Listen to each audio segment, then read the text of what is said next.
I want to take a quick minute to tell you about ultralight drones. That means drones under 250 grams like the DJI Mini series, and their unique advantages. First and foremost, in Canada and many other jurisdictions, drones under 250 grams fall under less stringent regulations. This often means no need for registration or pilot certification, making them ideal for professional, educational, and recreational use.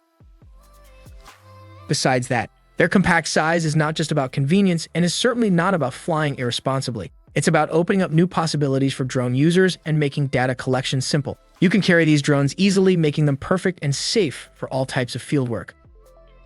Due to their compact size, these drones are less intrusive, making them suitable for sensitive environments where maintaining a low profile is ideal. This is particularly beneficial for wildlife photography and environmental monitoring, or urban areas, where you don't want to be a nuisance.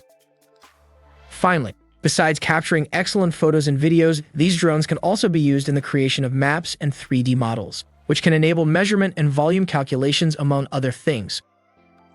This combination of ease of use in transportation, simple setup, quiet operation, excellent data, and low cost make these sub-250 drones an easy choice for all types of field professionals.